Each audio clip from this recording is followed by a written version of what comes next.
ओम नमः सिद्धेभ्यः जय श्री ओम नमः सिद्धेभ्यः जय श्री ओम नमः सिद्धेभ्यः। मंगलम भगवान वीरो मंगलम गौतमो गणी मंगलम कुंद कुंदाद्यो जयंधर्मोस्तु मंगलम सर्वमंगल मांगल्यम सर्वकल्याणकारकम प्रधानम सर्वधर्माणां जैनम जयतु शासनम जैनम जयतु शासनम जैनम जयतु शासनम। देखो हमारा बहुत बढ़िया सब्जेक्ट चल रहा है आजकल। तो कल हमने जो है वो निर्जरा के बारे में पता है आपको, सकाम निर्जरा और अकाम निर्जरा करके आपको कंफ्यूज कर दिया। तो वो आपको ही पता नहीं लगा कौन सी काम की निर्जरा है कौन सी बेकाम की निर्जरा है। तो नहीं, इसमें एक प्रश्न है जैन साहब जी। ये जो अकाम निर्जरा है, हाँ अब इसमें अगर कोई साता कर्म का उदय होता है हाँ तो अगर शोक विलाप किया जाए, हाँ अगर नहीं किया जाए हाँ तो अकाम निर्जरा कहते हैं, क्योंकि उसमें पुण्य का बंध होगा। ये मोक्ष मार्ग के रास्ते पे नहीं है, क्योंकि शुद्धोपयोग से नहीं हो रही है। और अगर इसमें शोक विलाप किया जाए तो भी अकाम निर्जरा कहलाएगी ना? नहीं, वो फिर वो पहली वाली है ना, सभी पाक निर्जरा। हाँ।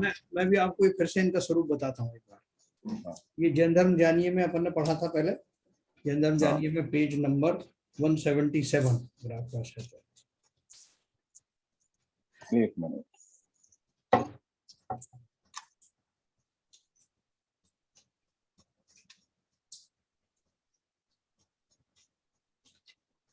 हाँ जी, पेज नंबर 177 निर्जरा तत्व।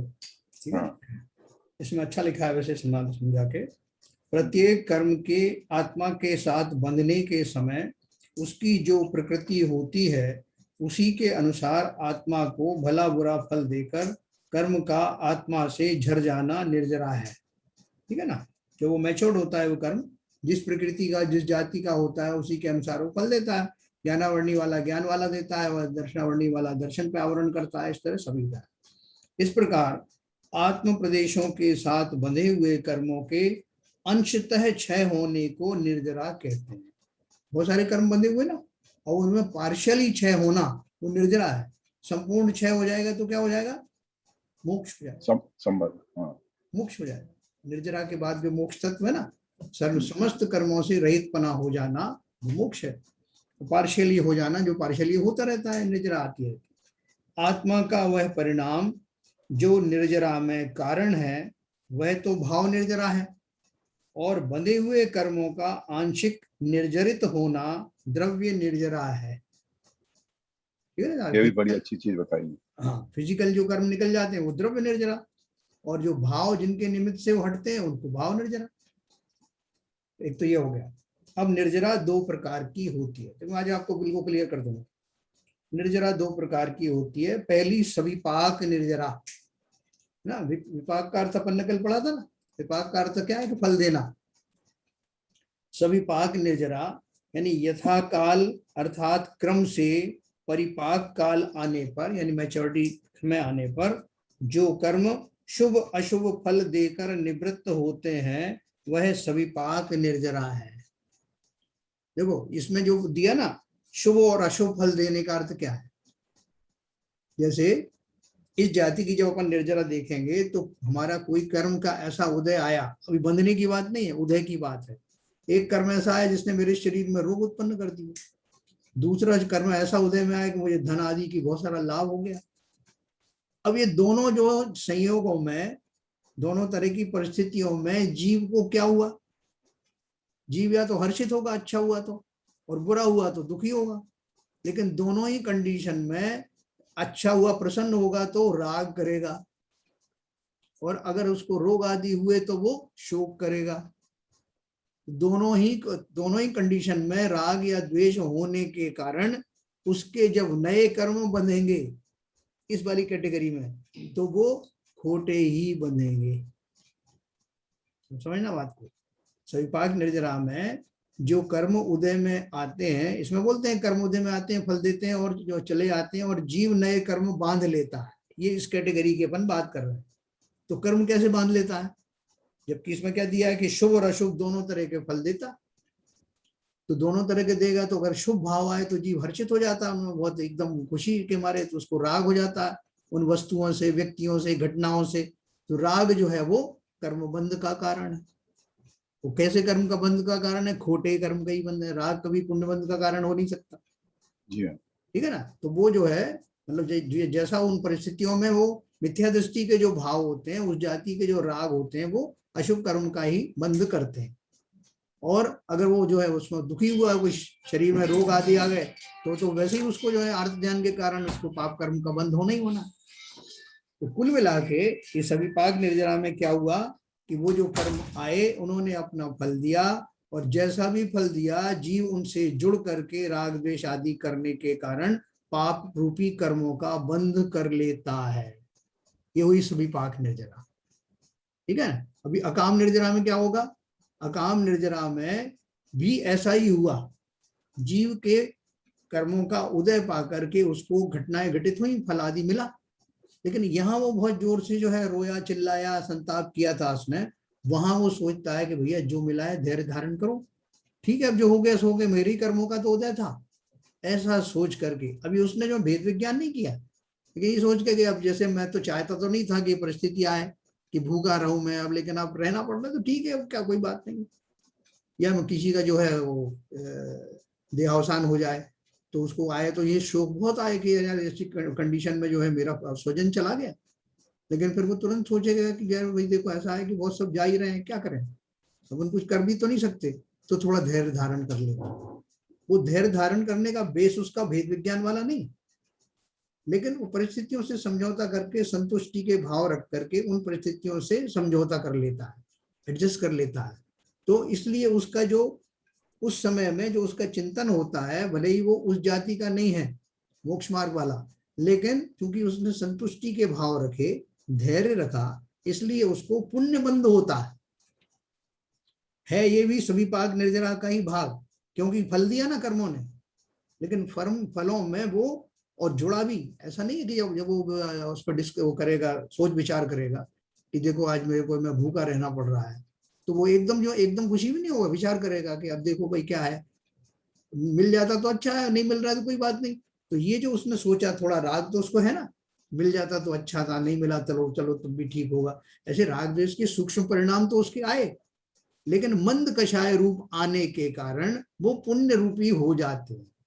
उनसे जो नया बंध बनता है, उसके रिएक्शन में जो नया बंध होगा वो पुण्य रूपी होगा, क्योंकि वो मंद कषाय रूप से उसने उसको सहन किया। और अपनी परिभाषा क्या है, मंद कषाय जब होते हैं तो पुण्य बंध होता है, और तीव्र कषाय होता है तो पाप बंध होता है। तो सभी पाक निर्जरा का, जिसमें की घटनाएं जब घटित होती हैं, कर्मों की निर्जरा होती है, उसके फलस्वरूप जो कुछ फल आता है, उन फलों में जीव, सभी पाक निर्जरा एक बड़ी कैटेगरी है जिसमें जीव उनके नए कर्म बांधता है उन घटनाओं को देख करके। अब वो कम बांधता है या पाप बंद करता है या पुण्य बंद करता है, उन्होंने दो कैटेगरी बना दी सभी पाक निर्जरा के अंतर्गत। तो बाई एंड लार्ज तो आदमी कर्म बंद ही करता है। और कैसे कर्म करता है, पाप बंद ही करता है, क्योंकि वो जब उसका जो वियोग आता है, ज्ञानी तो अपन है नहीं, तो जब आता है तो उसमें जुड़ जाता है। रोग आए तो रोग में दुखी हो गए, कोई किसी का जो है वियोग हुआ तो उसमें दुखी हो गए, तो बाई एंड लार्ज वो पाप कर्म का ही बंद करता है। लेकिन अगर उन्हीं अवस्थाओं में, सभी पाक निर्जरा वाली अवस्थाओं में ही अगर जीव धैर्य धारण करे, संतुष्टि के भाव रखे, उनको थोड़ा एडजस्ट करे, मंद कषाई रहे, तो उसको पाप का बंध नहीं होकर के पुण्य का बंध होता है। इस घटना को अकाम निर्जरा कहते हैं। ये बात मैं क्लियर कर पाया? यस। अच्छा। अब सर दूसरी, इसमें हाँ बोलिए। इसमें प्रश्न ये है सर कि आपने बोला कि मंद कषाय, तो अगर किसी का वियोग हो रहा है तो वियोग में मैं ये नहीं समझ पा रहा हूँ कि कौन सी कषाय होगी, क्योंकि उसमें तो एक काइंड ऑफ सिंपैथी का होती है। जैसे कि क्रोध मान माया लोभ, अगर किसी फ्रेंड का या किसी रिलेटिव का या किसी का देहावसान होता है, तो क्रोध मान माया लोभ तो उसमें नहीं है, लेकिन फिर भी मैं दुखी हो रहा हूँ, तो उसमें कौन सी कषाय मानी जाएगी? हाँ, मतलब उन 4 कषाय में से कौन सी कषाय होगी, है ना? ऐसा वो बोल हाँ रहे हैं। देखो, हाँ, मतलब क्योंकि उनमें से तो कोई फिट लग नहीं रही है। ये लोभ कषाय तो है ही ना, लोभ कषाय तो सभी में लागू होती है उन जीवों से। लेकिन सर लोभ तो उन मतलब उनसे हमें लोभ नहीं है, लेकिन सिर्फ फिर भी हम दुखी हो रहे हैं कि उनके परिवार का क्या हो गया, उनका नहीं, उनका अब उनका लोभ का अर्थ खाली धन आदि का लोभ नहीं है। लोभ एक बड़ा व्यापक शब्द है, जिसके अंतर्गत माँ को भी अपने पुत्र से लोभ होता है। क्या लोभ होता है? कि वो उसका ममता का विषय बनता है और उस ममता से उसको संतुष्टि मिलती है, उसे अच्छा लगता है, ये भी लोभ है। लोभ जो है वो बहुत व्यापक शब्द है। तो मेरे जो इसका स्वजन मतलब हैं वो चले गए, तो उनसे अगर वो होते तो मुझे अच्छा लगता, वो मेरे काम भी आते या नहीं भी आते, और मुझे संतुष्टि अवश्य मिलती कि मेरे सब रिश्तेदार महफूज हैं, सुरक्षित हैं। ऐसा लोभ मेरा हमेशा बना रहता है। इसका मतलब राग है जो वो लोभ की कैटेगरी है। हाँ हाँ, राग बिल्कुल लोभ में ही आएगा। तो ये जो स्थिति राग की हुई ना। बिल्कुल बिल्कुल बिल्कुल। लोभ की स्थिति बहुत व्यापक है। मान को बनाए रखना लोभ में आता है। जो मेरे मान को भंग करे उनको हटाता हूं मैं, तो वो द्वेष होता है। लेकिन मेरा द्वेष भी इसलिए है कि वो मेरा राग सुरक्षित रहे, जो मेरी अपेक्षाएं वो सुरक्षित रहें।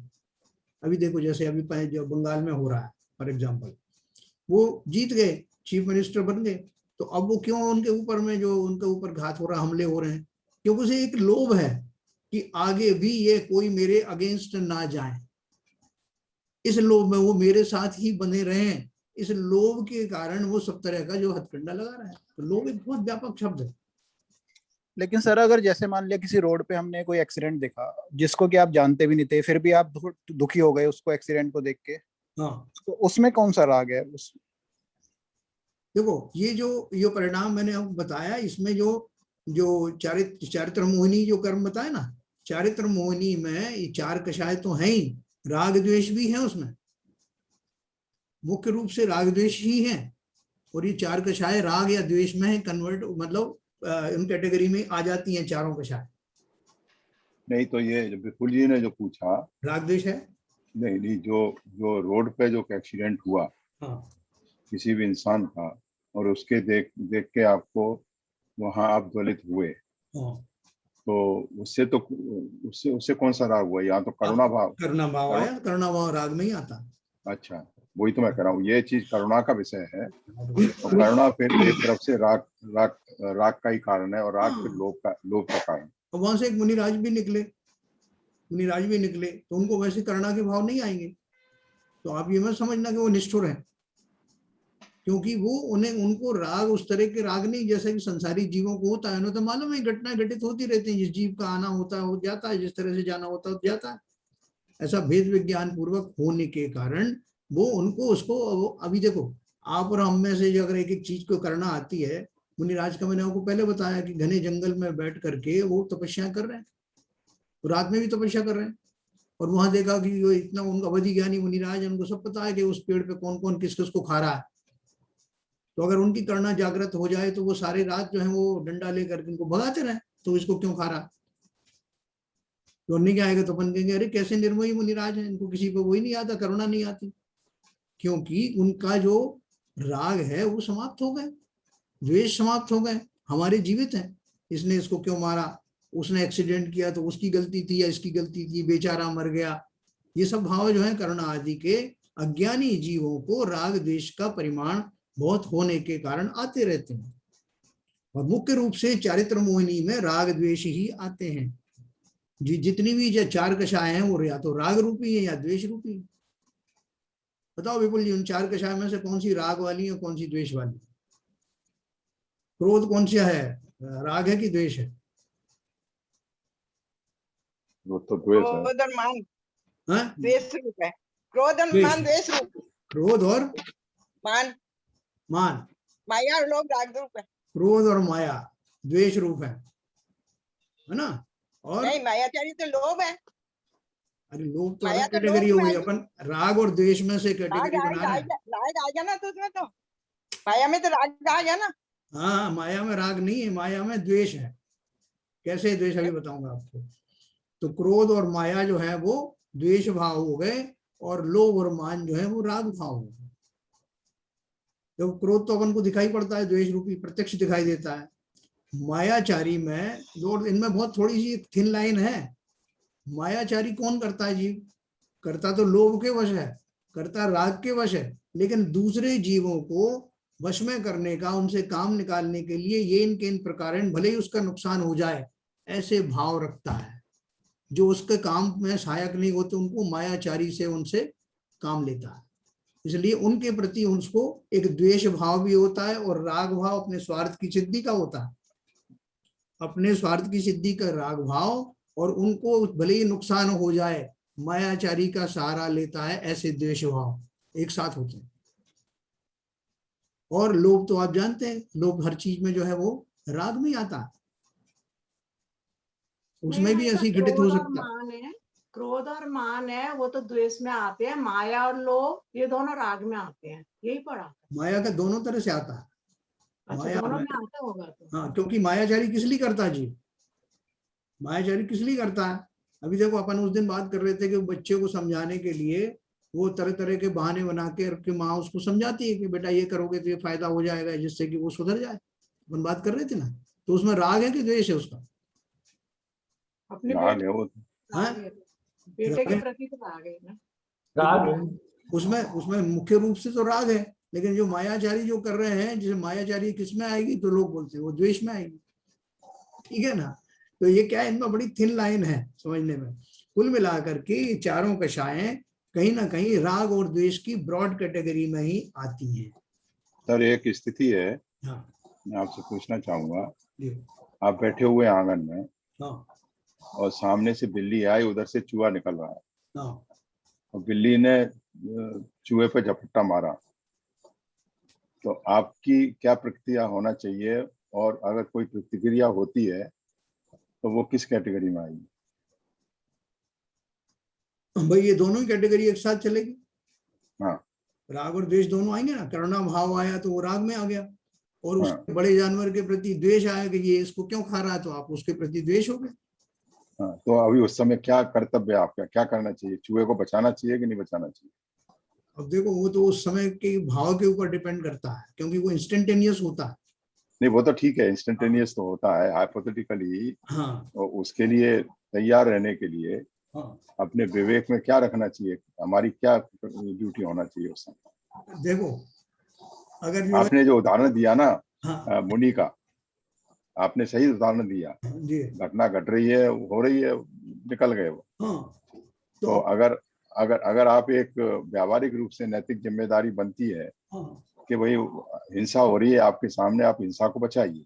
देखो, अपन जो है, जब भी रास्ते का अपन उदाहरण ने, रोड के ऊपर एक्सीडेंट होता है, तो हाँ, बड़ी गाड़ी वाले और छोटी गाड़ी वाले का एक्सीडेंट होता है, तो लोगों की सिंपैथी किसकी तरफ रहती है?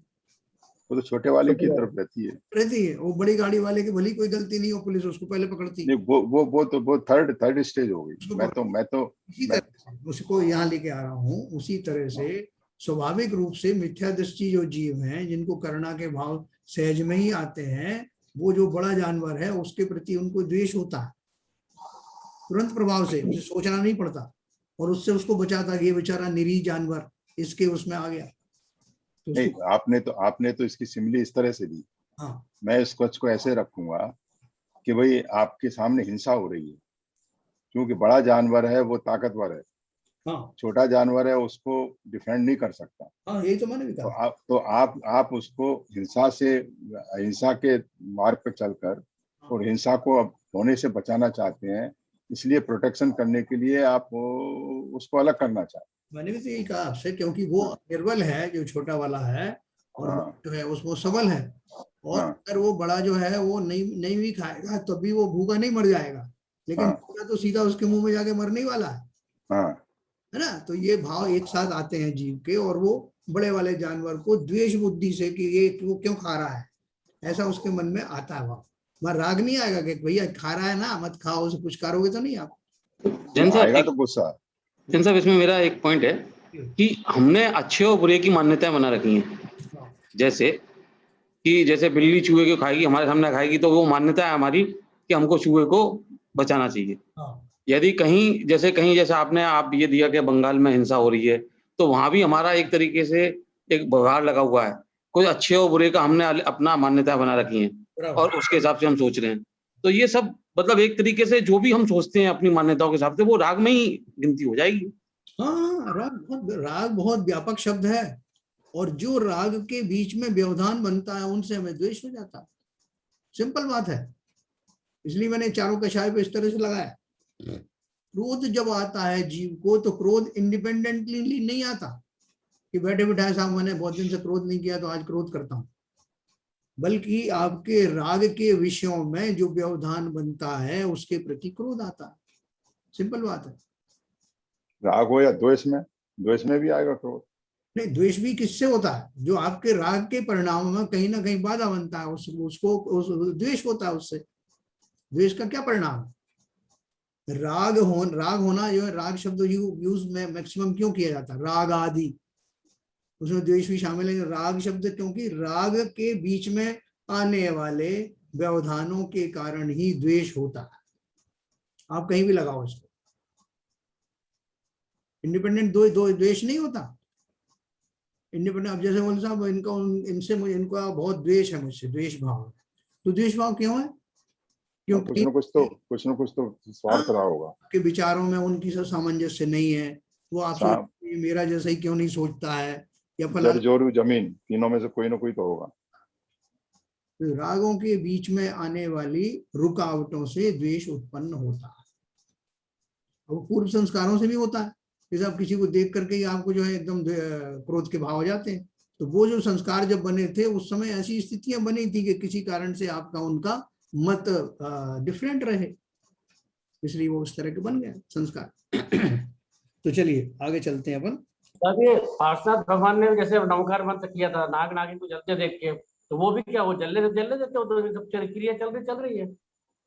हाँ, तो सही कहा आपने। और वो समय बहुत बढ़िया क्वेश्चन।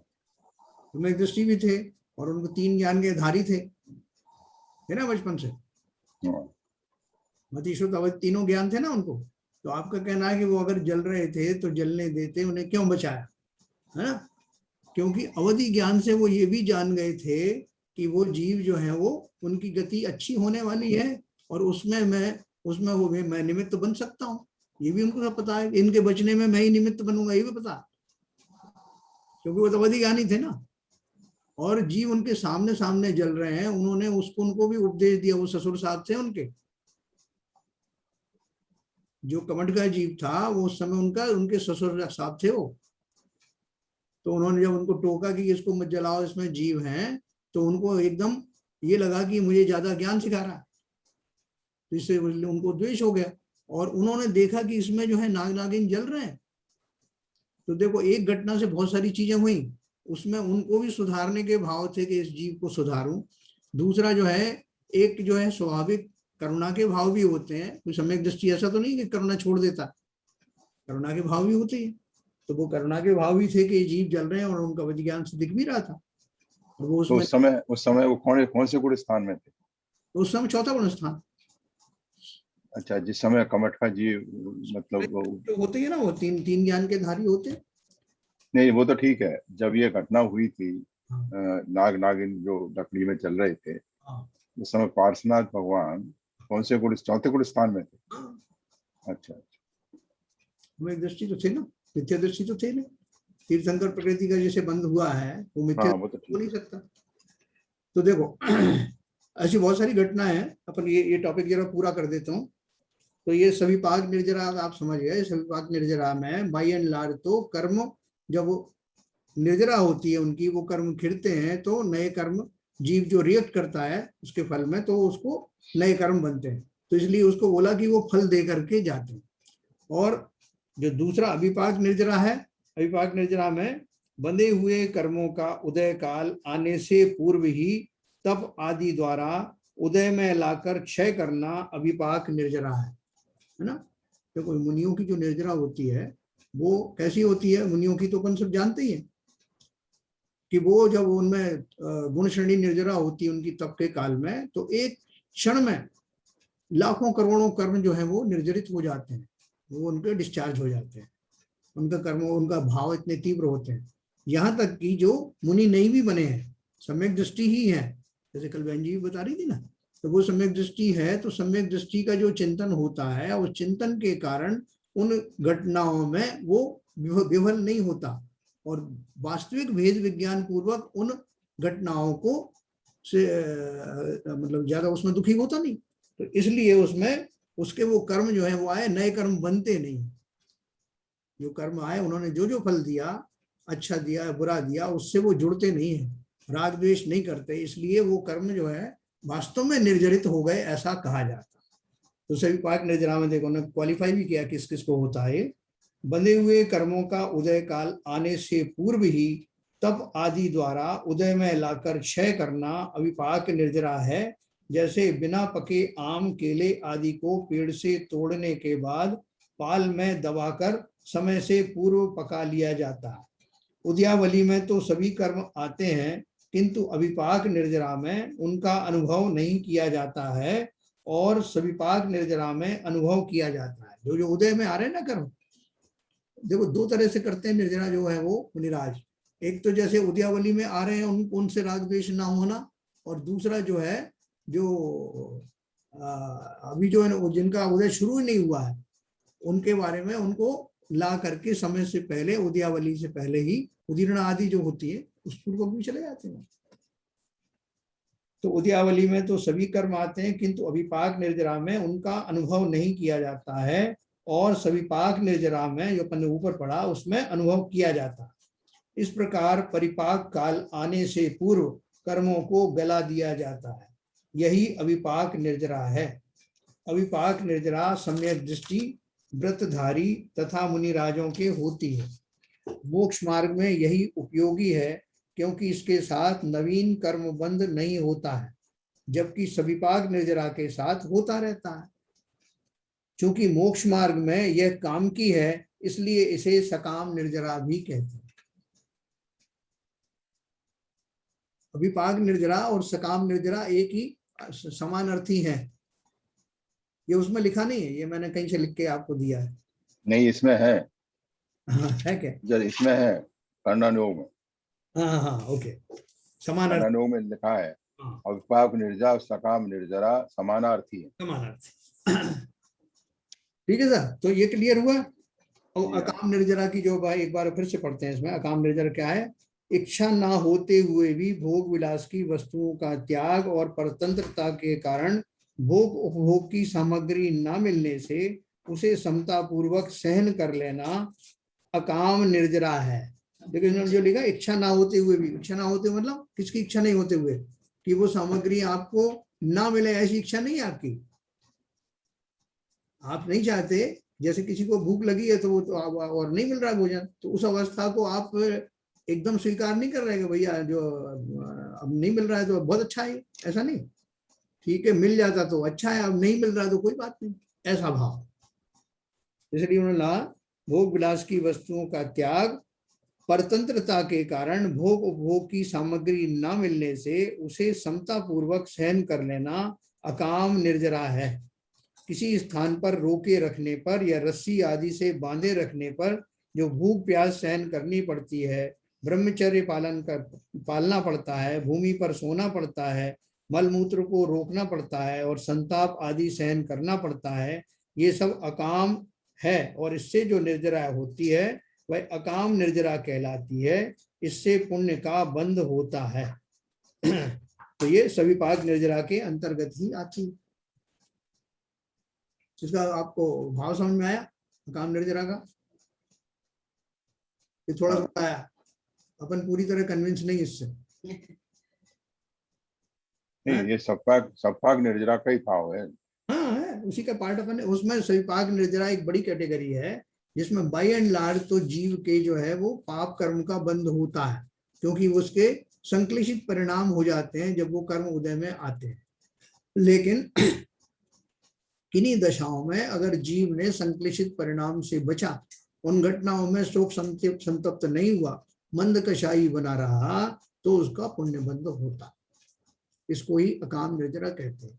अब इस घटना को प्राप्त करके बहुत सारे लोग कहेंगे आपने ये अच्छा फार्मूला बता दिया, इससे मुझे बहुत फायदा हो गया। बोले क्या फायदा हो गया? बोले मेरे घर में जो है बहुत सारा कचरा इकट्ठा हो गया, बहुत सारे सगे संबंधी ऐसे आ गए घर में जिन्हें मैं नहीं लाइक करता था, रोज लड़ता रहता था उनसे। तो मेरा पति है वो, जो कोई पत्नी बोले कि वो मेरा पति है, वो ऐसा निकट्टू आदमी है, मैं अभी तक रोज उससे झगड़ा करती थी। अब आपने अच्छा सिद्धांत बता दिया, मैं उससे लड़ूंगी नहीं और फलता मुझे पुण्य कर्म मिलेगा। उसे छुड़ा तो सकती नहीं, वैसे भी जो मिल गया तो मिल ही गया, तो मैं अब यही मान लूंगी कि चलो जो मिलना था मिल गया, इसी से गुजारा करो, तो मेरा पुण्य बंद हो जाएगा सीधा।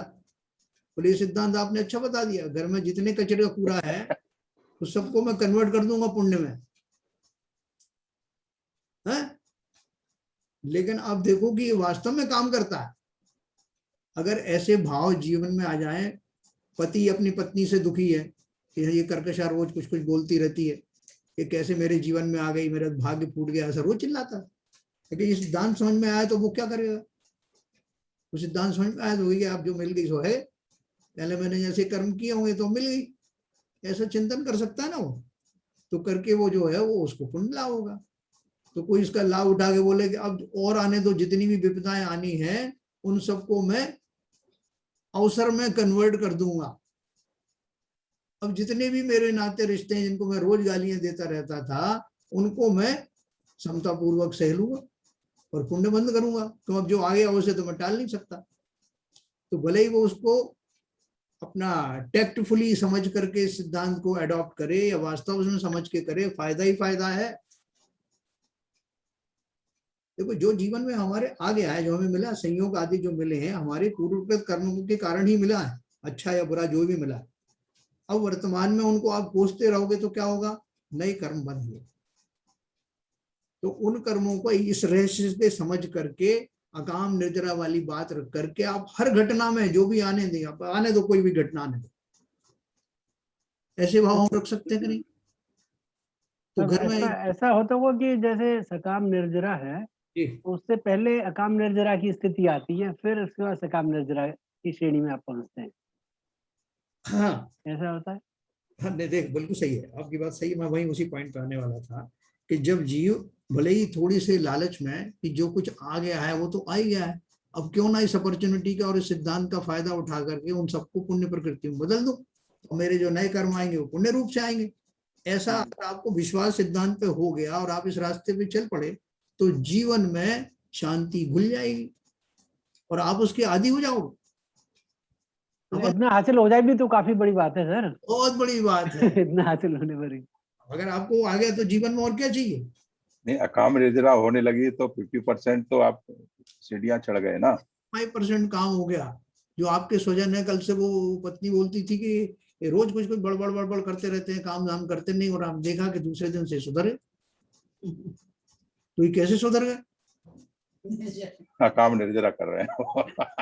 और उनके वो दोस्तों से पूछो, वो दोस्तों से कहा कि मैंने वो सिद्धांत पढ़ लिया है, ये तो जैसी है मूर्ख है, मैं तो अब काम चला रहा हूँ इससे, इसलिए मैं संतुष्टि रखता हूँ। उन्होंने इसके जन सामने बताया कि एक सिद्धांत है, तो आपको पुण्य में कन्वर्ट करने का एक सिद्धांत, एक फार्मूला मिल गया है। वो भी यही यूज करते हैं।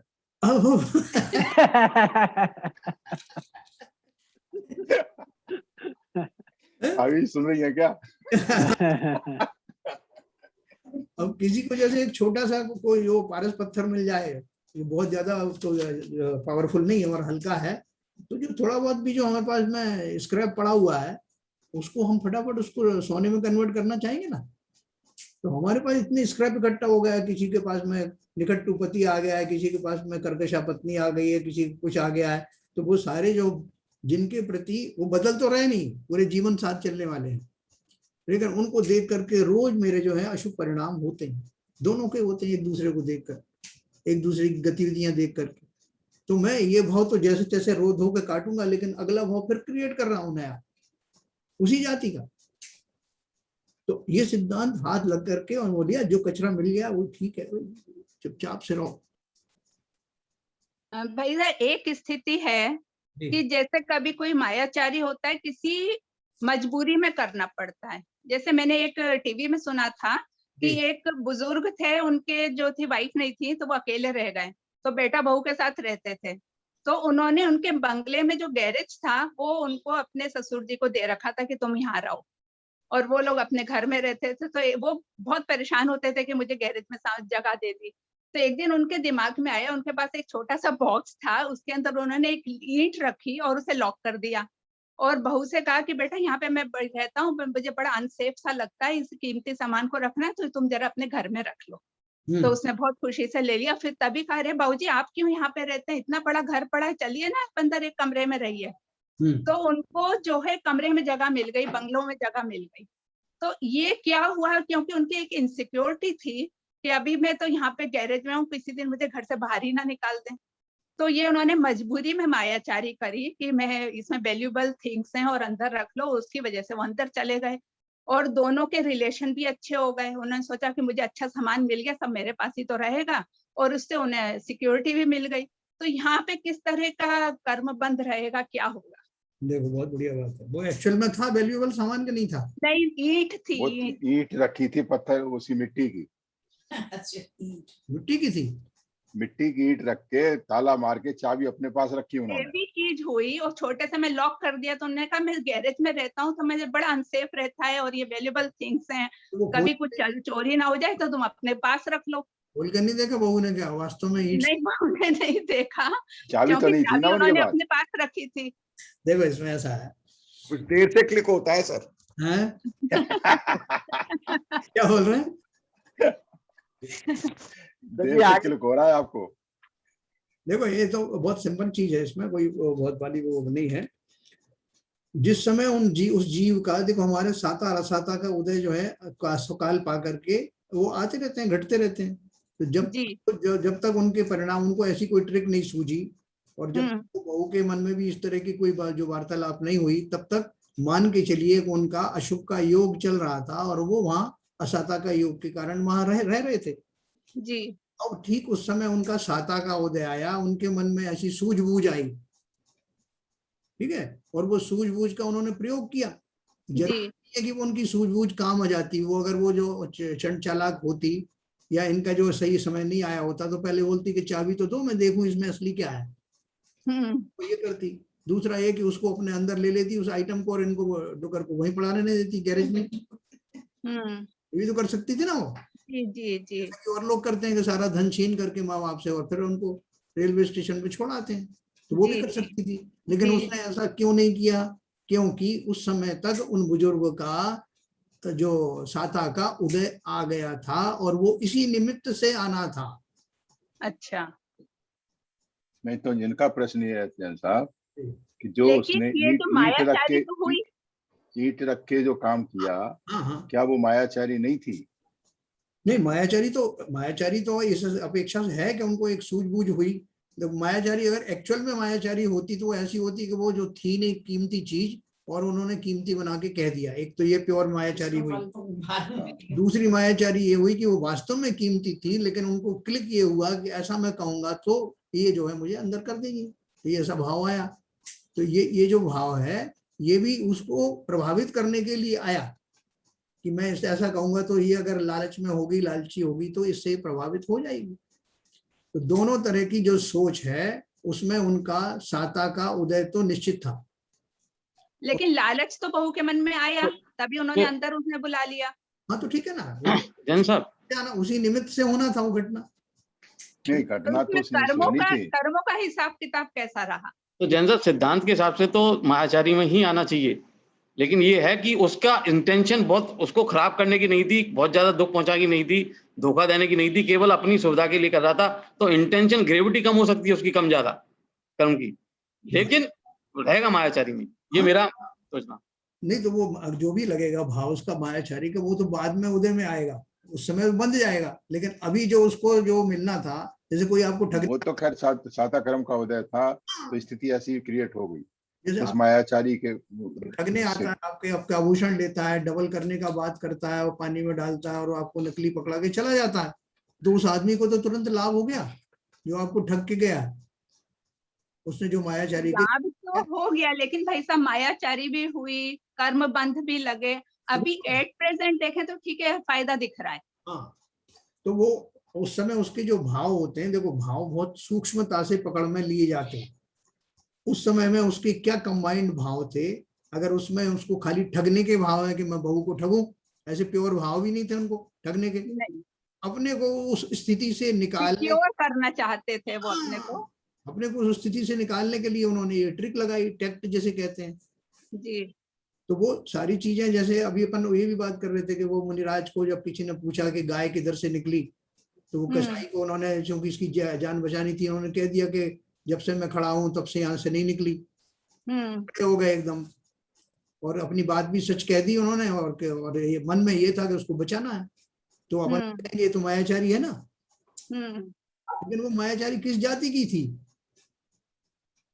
उसी तरह से मायाचारी सब एक जैसी नहीं, उनके परिणाम इस तरह के थे। लगेगा उसका दोष तो जितना लगना लगेगा, लेकिन वैसा नहीं लगेगा कि जो किसी जीव को सता करके उसको उसका नुकसान करके मैं अपना फायदा करूं।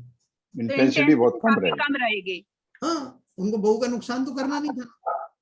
हाँ, और बहू को क्या लगेगा, बहू के ऊपर कैसा कर्म बंध आएगा?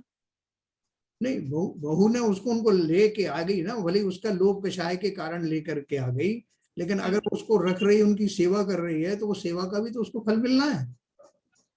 भले वो लोभ उसका जो है निमित्त बन रहा है उन भावों का, हो सकता है कालांतर में साथ रहते रहते उसको सहज में ही उनके प्रति प्रेम उमड़ा है। अच्छा, है ना, बाद में ऐसा भी हो सकता है। सेवा कर रही है कि नहीं कर रही है, लेकिन हाँ, एक रहने की सिक्योर जगह तो मिल गई। वो दोनों तरफ से होता है। और बाद में मान लो कोई उसको संबोधे कि तुमने अच्छा किया, उनको अपने अपने पास रख लिया, नहीं तो ये गलत है तुम जो उनको बाहर रखते, तो उसको बहुत संतोष होता। सब जो पॉइंट रेज कर रही है मैडम, ये कि जैसे उसको ससुर को जो है बाहर गैरेज में निकाल दिया, तो मतलब उसके कर्मों का उदय ऐसा आया कि जो सुख सुविधा के साथ अंदर था वो उसको अभी असुविधाजनक जो है जगह मिली, तो उसके कर्म को दे। अब इस कर्मों के उदय को उसने समझा भाव से नहीं स्वीकार किया और मायाचारी करके वो अपनी जगह पे वापस गया। तो अब इसमें तो कर्म बंध है नहीं इसके एक्चुअली, जो अगर वो समझा भाव से सह लेता तो अकाम निर्जरा से उसके यही तो देखो ललित कुमार जी ने पकड़ लिया पॉइंट कि जहां भी कोशिश मिल जाए, जहां भी मौका मिले, अकाम निर्जरा तुरंत कर लेना, है ना। तो अगर ऐसा भाव जीव में आ जाए, देखो अपन इसको भले हल्के फुल्के में लो, लेकिन ये वास्तव में काम का सिद्धांत है। और दूसरा क्वेश्चन जो आपने पूछा था कि क्या ये उस रास्ते को जो प्रशस्त कर रहा है, जो मुझे आगे चूज करना है, क्या मुझे वास्तव में अविपाक निर्जरा वाली स्थिति को ये लेके आएगा कि अकाम निर्जरा वाला भाव? तो अवश्य आएगा, क्योंकि अब मेरी प्रैक्टिस हो चलेगी, मैं उस समता में रहने का फायदा देखने लगूंगा। पुण्य बंद होगा तो जब होगा, आदी हो जाऊंगा, तेरी कषायें मंद हो जाएंगी, मैं आदी हो जाऊंगा उसमें रहने। हाँ, वो भाव धारण करते करते मुझे लगेगा यार मैं बिना बात के दुखी होता था, संतुष्टि के भाव से मुझे वास्तव में अच्छा आराम मिलता है, शांति रहती है परिवार में, तो क्यों ना अडॉप्ट करूं। ऐसे करते करते ऐसे संस्कार बनेंगे कि वो जीव जो है वो उन मार्गों को ही खोजेगा जहां आकुलताएं ना हो। देखो दुख किसे कहते हैं? सुख और दुख अपन कहते हैं ना, दुख का नहीं होना ही सुख है। सुख अलग से नहीं है, दुख का ना होना ही सुख है। और दुख किसे कहते हैं? आकुलता को दुख कहते हैं, आकुलता या टेंशन वगैरह जिसे अपन कहते हैं। तो आकुलताएं ना होना ही वो सुख हुआ, जो निराकुल है वो सुख ही है। तो ये जो आकुलताएं मेरी होती थी, इसको देख के उसको देख कर, वो सारी समाप्त हो गई, तो मैं सुखी हो गया ना। और जिसने इस तरह की सुख की शुरुआत देख ली, वो आगे भी उस परम सुख की प्राप्ति करेगा जहां किसी तरह की आकुलताएं जन्मे ही नहीं। और वही तो वेद विज्ञान पूर्वक होता है। संपूर्ण सिद्धांत को अगर मैंने समझ लिया तो आकुलता जड़ से मिट जाने वाली है। इसलिए अकाम निर्जरा का सिद्धांत अपन घटित करके आज से ही समझौते कर लो सबसे। सारे लोग कल जो है एकदम आश्चर्यचकित रह जाएंगे कि ये कल तक तो बड़ा लड़ झगड़ रहा था, आज क्या हो गया इसको? सुबह उठते ही कहते आज सूरज कहां से उगा, है ना। ऐसा करके देखे अपन कि अब तैयार बैठे होने तो कोई घटना में ऐसे ही करूंगा, तो घटनाओं की कमी थोड़ी, घटनाएं तो निरंतर घट रही है। कोई इसी बात से लड़ने लगेगी, कोई आपकी पत्नी के जो है अभी तक तो आप फौरन रिएक्ट करते, आज कैसे नहीं कर रहे रिएक्ट? आपने उनका एंटरटेनमेंट बंद कर दिया।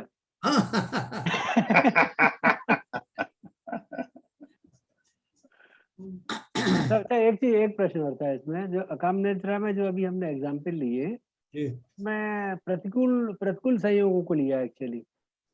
प्रतिकूल संयोग है उसमें हम अपनी समता भाव रखें, और तो ऐसा अनुकूल संयोग के साथ भी रखेंगे समता भाव तो भी अकाम निर्जरा होगी?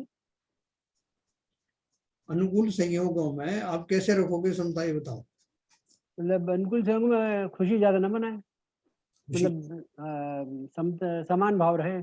हाँ, तो खुशी जब नहीं रखोगे आप, तो उसको उसकी बेसिस आलम्बन क्या रहेगा जिसके बेसिस पे आप ज्यादा खुशी नहीं मनाओगे?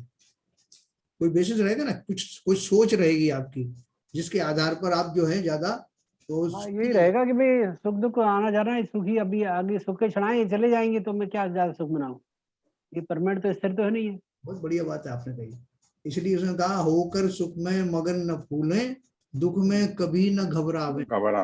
किसके लिए कहा गया है? मुनियों के लिए थोड़ी कहा, मुनि तो सब जानते हैं कि हम जैसे लोगों के लिए कहा है, मेरी भावना में ही कहा जो है ना। इसका अर्थ जो आपने बिल्कुल ठीक समझा, ये अकाम निर्जरा की उत्कृष्ट किस्म की जाति होगी जिसमें वो कर्म आया। कौन सा कर्म आया? पुण्य वाला कर्म आया। अगर उसके फल में मैं सुखी हुआ तो निश्चित ही मैं पाप का बंद करने वाला हूं। इसलिए कहा होकर सुख में मग्न फूले। क्यों?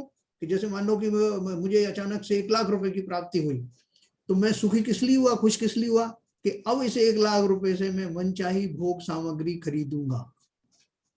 तो अभी भोग सामग्री आपने खरीदी भी नहीं, उसका उपभोग भी शुरू नहीं किया, लेकिन जो इंटेंशन आपकी पैदा हुई वो उनको भोगने की ही हुई जो कि पाप का कारण है।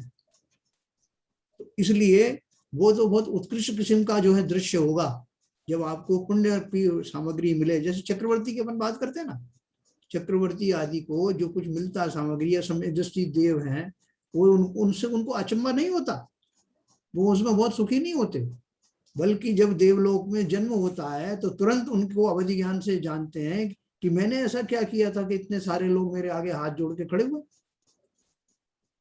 तो उन्हें तुरंत ध्यान आता कि मैंने कैसे धर्म का सहारा लिया था पहले, और जिसके कारण ये सब मिला। उन्हें कोई ताज्जुब नहीं होता, और धर्म की महिमा और दृढ़ हो जाती है।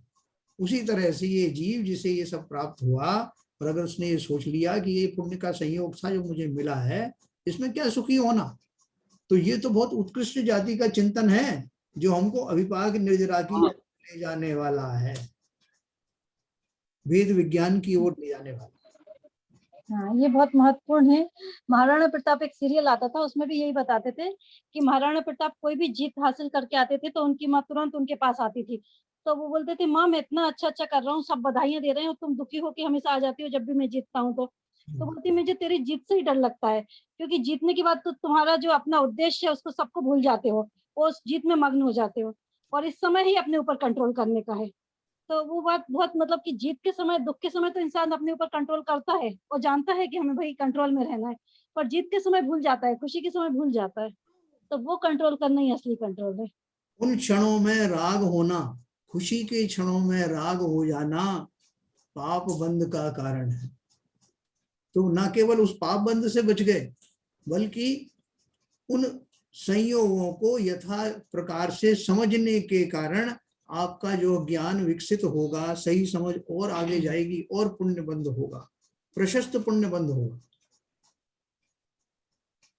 अभी इन्होंने 2 क्वेश्चन पूछे थे ना, क्षमा ने, क्षमा है उधर, रिपीट कर सकते हो क्वेश्चन?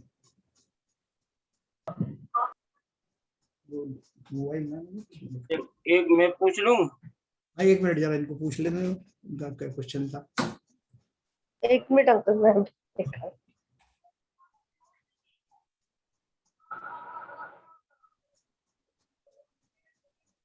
पता नहीं अंकल मेरा सही था क्या लॉजिक?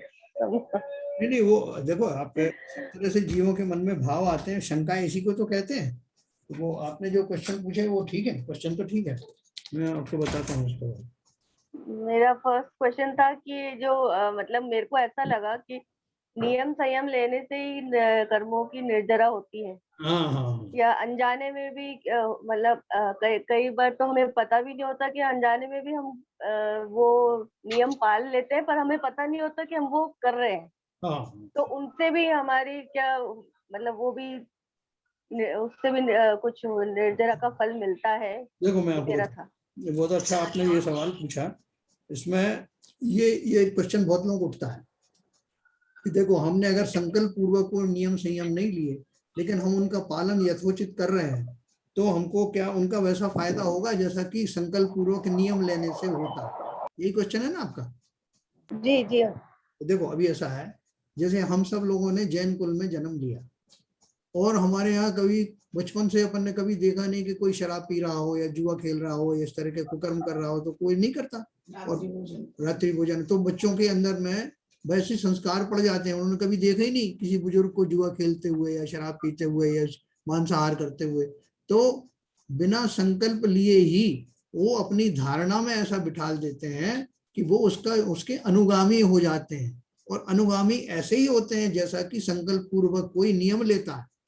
उसका जो है प्रमाण क्या है कि अगर उसके सामने जैसे मान लो आपने संकल्प पूर्वक कहीं नियम मंदिर में नहीं लिया कि साहब मैं मांसाहार नहीं करूंगा या मैं शराब नहीं पीऊंगा, लेकिन सारे नियम निभाते हैं लोग। और कैसे निभाते हैं? अगर आपको वैसा प्रसंग भी मिल जाए, मित्र आपको फोर्स भी करे, तो आप नहीं खाओगे पियोगे। इससे प्रमाणित होता है कि आपका संकल्पित ही है आप। कौन जैनी में से खड़ा होकर के और जाके मंदिर में जाके बोलता है कि मैं शराब नहीं पीऊंगा, आज से जुआ नहीं खेलूंगा? क्योंकि बाई डिफॉल्ट ये उनके उसमें है, संस्कार में ही है, वो कहें या ना कहें। और इसका प्रमाण ये है कि जब वैसे प्रसंग आते हैं तो वो उससे जुड़ते नहीं है, 100% पूरे अपने उसके साथ ताकत के साथ खड़े रहते हैं उसके विरुद्ध। तो वो संकल्प ही है। संकल्प का अर्थ ये नहीं कि आप किसी के पास सामने जाके कहो विधिवत तभी वो संकल्प होता है। नहीं तो मगर आपने एक बार देखिए, मैं इसके आगे चलना चाहूंगा। एक बार जैसे आपने कहा कि यहाँ 55,000 तरह की या कितने हजार तरह की वनस्पतियां होती हैं। आप उसमें से संकल्प लेके उतनी रख लीजिए। नहीं अगर रखेंगे तो उसका कोई बिना संकल्प के इतनी खाने से उनका कोई फायदा नहीं है। तो ये बात कहाँ तक ठीक बैठती? हाँ वो मैं आपको बताता हूँ। देखो ऐसा है, वो दूसरा पॉइंट है वो कि जैसे अभी रात्रि भोजन का त्याग अपन करते हैं। बहुत सारे लोग बोलते थे हमने रात्रि भोजन का त्याग तो किया नहीं है लेकिन हम 7 बजे के बाद नहीं खाते, नियम नहीं लिया है। तो वहां नियम नहीं लेने के पीछे क्या है, लॉजिक क्या है? तो उस व्यक्ति की एक दुविधा रहती है कि कभी ऐसा मौका मिला तो मैं खा भी सकता हूँ। ऐसा भाव बना रहने के कारण वो संकल्पित नहीं होता। लेकिन ये जो मैंने आपको एग्जांपल दिए शराब जुआ आदि से, ये सप्त व्यसनों से जो छूट रहती है, उसमें ऐसा कोई प्रोविजन वो नहीं रखता कि कहीं मौका आएगा तो कर लूंगा। इसलिए यहाँ वो संकल्प और ना संकल्पित होना वो एक जैसा ही है। भले मुंह से नहीं कहा किसी के सामने, लेकिन अंदर से वैसे संकल्प जैसा ही भाव है। लेकिन यहाँ नहीं, मेरा प्रश्न दूसरा था। ठीक बता रहा हूँ। लेकिन जैसे परिवार में ना तो प्याज आती है, ना लहसुन आता है, ना गोभी आती है, किसी परिवार ना अरबी आती है, और वो खाते भी नहीं, कभी खाया भी नहीं, और संकल्प लिया नहीं है, तो वो बाहर भी जाएगा तो वो उन सब्जियों को नहीं खाएगा। तो वो संकल्प ही है। हाँ वही पूछ रहा हूँ, वो संकल्प है क्या? संकल्प ही है। तो फिर वो सब्जियों में से कुछ ही सब्जियों का संकल्प करके रखने, उसका क्या औचित्य है? उसका औचित्य ये है कि आपको जैसे अपनों को मालूम भी नहीं है, बहुत सारे जो अपने जितने साथ करके लोग हैं उनको ये नहीं मालूम कि कौन सी वनस्पति में क्या दोष होता है, क्या खाने से क्या नुकसान होता है, किसमें कहाँ जीव होते हैं, लोगों को नहीं मालूम। ये मोटी मोटी चीजें कैटेगरी सप्तव्यसन तो अपन सब जानते हैं, लेकिन यहाँ भेद पड़ता है कि 10 लाख किस्म की वनस्पतियों में से क्या खाया जाए, किसमें दोष है क्या। तो शास्त्रों के माध्यम से वो जानकारी होती है। तो जानकारी होने के बाद में उसको ये पता लगता है कि जितनी ज्यादा वनस्पति खाऊंगा उतनी जीवों की हिंसा होती है। तो वहां आपको इसलिए और फिर बिना वनस्पति के आप रह नहीं सकते। वहां तो आप बिना शराब के रह सकते हो, बिना जुए के रह सकते हो। यहाँ तो ये आपके जीवन में कुछ वनस्पतियां आती हैं जिनका प्रयोग आप करते हैं, गेहूं चावल आदि खाते हो। तो फिर जहां वो कंपलसरी खाना ही पड़ेगा, उनमें आप चूज कर सकते हो कि जहां मिनिमम हिंसा हो वो साधन अपनाया जाए। वहां एक तो बिल्कुल छोड़ा जा सकता है, उनसे आपका जीवन बाधित नहीं होता। और यहाँ पर आपको चॉइस करना पड़ती है कि आपका जीवन भी चलता रहे और अकारण हिंसा से आप बचते रहे। इसलिए यहाँ इस तरह की और चॉइस है, लोगों को मालूम भी नहीं है तो उसका ज्ञान कराया जाता है, ठीक है ना। तो यहाँ जो आपने जो इसलिए संकल्पित यहाँ हो गए कि साहब मैं 6 हरी खाऊंगा या 3 हरी खाऊंगा, क्योंकि अगर आपने वैसा नहीं किया आपने तो वहां क्योंकि एक टॉपिक नहीं है यहाँ पर, शराब नाम की चीज ही पूरी छोड़ दी, यहाँ पूरी वनस्पति नहीं छोड़ रहे। तो इसलिए उसमें उन चॉइस में कहीं फेर ना पड़ जाए, इसलिए हम उनमें उतना उतना रख करके परिमाण बाकी का त्याग करने का संकल्प लेते हैं, क्योंकि वो हमको डामाडोल हो जाते हैं। जैसे अजान फल होता है, जो फल हमने कभी देखे नहीं, तो अजान फल को कोई कभी भी खा सकता है, बताइए। इसलिए आपने स्पेशली लिखा है कि जो फल आपने कभी देखे नहीं, कभी उसके बारे में सुना नहीं, जाना नहीं, उनको नहीं खाना। उससे बहुत सारे फायदे होते हैं। कोई फल जहरीला भी हो सकता है, कोई आपकी मति बुद्धि खराब कर सकता है, तो ये सब उससे संकटों से निपट जाते हैं। उसमें हिंसा कितनी है वो भी है। तो ये जहाँ पे चॉइस होती है वहां पर विधिवत ऐसे संकल्प लिए जाते हैं, और जहां वो पूरा ही एक ही टॉपिक हो, सप्त व्यसन, इसलिए सप्त कहे, 10 व्यसन क्यों नहीं कहे। तो सप्त व्यसन में वो सारी वो मोटी मोटी घटनाएं जिनसे बाय एंड लार्ज नुकसान होता है, हिंसाएं होती हैं, मति भ्रम होता है, ऐसे वो सप्त व्यसन में उन्होंने लिया है। ठीक है सर, कुछ मैं क्लियर कर पाया? इसमें और भी होगा, कुछ और होगा तो कल, अभी समय हो गया, कल अपने बहन जी को ही पूछेंगे, और भी जो कोई जानकार होंगे सभी तो बताएंगे, इसमें पार्टिसिपेट करेंगे। हाँ, आरएल जैन साहब कुछ पूछ रहे थे? हाँ, मेरी बात दूसरी है। जैसा वो बुजुर्गों को उन्होंने अलग रखा और उन्होंने जो मायाचारी की, उसमें उन बुजुर्गों का कोई दोष नहीं था क्या? मैं तो जानता था। जैसे मैं आपको बताऊं, मैं खुद इसी स्थिति में हूँ। मैं बहू बेटे के साथ रहता हूँ, 5 साल हो गए मेरी मिसेज को गए हुए, और मैं बहू को बेटी के तरह मान के चलता हूँ, तो मुझे ये स्थिति आने की जरूरत ही नहीं पड़ी। देखिए, ऐसा नहीं है कि आपका वर्तमान में आपका जो व्यवहार है उसके कारण ही आपको ये सब सुविधाएं मिल रही हैं। अभी आपने खुद ही कहा कि उसका खुद का कुछ पूर्व का कर्म होगा, है ना। मैं ये कहता हूँ, देखो दोनों तरफ से मायाचारी उन्होंने भी की, बहू ने की, तो मैं नहीं जानता हूँ, पर मैं ये कहता हूँ कि बुजुर्गों का फर्ज भी बनता है कि वो भी बहुओं के साथ में किस तरह रहें, उनको बेटी मान के रहें। तो वो ऐसा नहीं है कि जरूरी हो कि उनके साथ में ऐसा करें। ये डिपेंड करता है अपने भावों पर। तो अगर अपने भाव, अगर उसको बेटी की तरह मान के रहते हो, हर स्थिति को, हर परेशानी को सहन करने की शक्ति होती उनमें, तो ऐसी स्थिति नहीं आती। अब इन्होंने जो मायाचारी की, अंत में खुलेगी तो उसके बाद में तो उनको अच्छी गति मिलेगी क्या? नहीं मिलेगी मेरे निगाह में। तो फिर जैसे ही हो, बोलो। देखो, एक बात आपको बताऊं, जब हमें किसी चीज की सक्सेस मिलती है तो हम सब उसी को फार्मूला सबको बताते हैं कि यही फार्मूले से आपको मिलेगा सुख। ऐसा नहीं, ऐसे ऐसे मैंने लोग देखे हैं कि जो नौकर की तरह काम करते हैं, ऐसे बुजुर्ग घर में हर तरह से पूरे परिवार को की केयर करते हैं, लेकिन उनको एक रोटी भी मुश्किल से मिलती है। उनका कोई भी व्यवहार उनकी तरफ से कहीं गलत नहीं। ये सब साफ कर्मों का उदय का फल है। उदय, फिर उसमें क्या करते? इसलिए इसमें मुख्य रूप से कर्मों के उदय को अपन बदल तो नहीं सकते। कर्म को उदय किससे आए? पूर्व भाव में ऐसे कर्म हुए, उस उदय में आए, इसलिए ऐसा हुआ है। मुख्य कारण वही है, वही कारण है। उसकी वजह से आरएल जैन साहब आपके भाव बनते हैं। अपनी बहू को क्या कहते हैं, बेटी की तरह समझना, प्यार से रखना, ये आपके पूर्व जन्म के कर्म के, पूर्व जन्म के संस्कार हैं जो स्थितियां बन रही हैं। मैं कह रहा हूँ, आज तक मुझे 5 साल हो गए, मिसेज को गए, एक दिन भी बहू से 1% भी कहीं विवाद नहीं हुआ, ना बेटे से हुआ। 2 बहुएं 2 बेटे हैं, उसके बावजूद भी कहीं स्थिति नहीं आई। नहीं साहब, ये आपके पुण्य कर्म का उदय है। पिछले जन्म के जो कमाए पुण्य, उसका आप फल भोग रहे हैं इस उम्र में आके। तो फार्मूला सबके ऊपर नहीं चलता। आप कितने अच्छे भाव रखो, अगर अगले को द्वेष है आपसे तो द्वेष है। तो जैन साहब, आई थिंक जो आरएल जैन साहब बोल रहे हैं, जो क्वेश्चन ये है, हम अपनी व्यवहारिक बुद्धि से कोई भी घटना को लेके अच्छा बुरा करने की कोशिश करते हैं, लेकिन जबकि बात ये है कि जैसे कर्म है, जैसा उदा है, वैसा सबको भोगना ही पड़ेगा। क्यों कोई नहीं, बुद्धि अच्छी रहे, आप उसके प्रति बिल्कुल बेटी की तरह और बेटी से भी ज्यादा क्यों ना व्यवहार करें, लेकिन सामने वाले को भी कम्युनिकेशन वैसा जाना चाहिए, और वो जाता कैसे? आपके पूर्व कर्म के उदय के अनुसार। जब पूर्व कर्म के उदय भी होते हैं और अभी के भाव भी होते हैं, दोनों साथ साथ चलते हैं, ऐसी बात नहीं है। उसी से वैसे भाव आते हैं, उससे वो फार्मूला बनता है पूरा। फार्मूला में आपकी सद्बुद्धि होना, उस तरह के भाव होना, और आपकी बहू को उस रूप में आपको उन निमित्तों के आधार पर स्वीकार करना, ये सारा उन कर्मों के कोडिफिकेशन में ही होता है। और आज तक मुझे इतनी पेंशन 35,000 पेंशन मिलती है, उसके बावजूद वो लोग पैसे मुझे से कभी मांगते ही नहीं है। बोलिए मैं क्या करूं? अरे दूसरी जगह तो लोग पेंशन सारी छीन लेते हैं और हमको तो मांगते भी नहीं, जरूरत ही नहीं पड़ती मुझे। और तो फिर बोले, इसलिए मैं कहता हूँ ये कर्मों का उदय और भावों का खेल संसार है, और कुछ नहीं है मेरी निगाह में। तो अपन को क्या है, जिसको जो सक्सेस जिस तरह मिलती है वो समझता है कि यही फार्मूला सब पर लागू होगा, लेकिन ऐसा नहीं होता। करते होता के अनुसार फिर चलना पड़ता क्या है। चलिए सर, थोड़ा डिस्कस किया आज प्रैक्टिकल, थोड़ा ठीक लगा होगा। सारा समय अपना निकला इसमें, पर अच्छा है।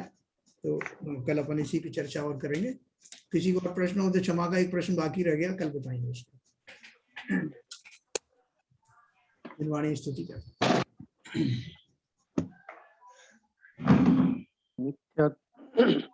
नित्यतम नाश विको ज्ञान के प्रकाश विको अपर भास विको भानु शिव खानी है। हो द्रव्य जान विको बंध विधि भान विको स्वपर पिछान विको परम प्रमानी है। अनुभव बताए विको जीव के जताए विको काहू न सताए विको भव्य और आनी है।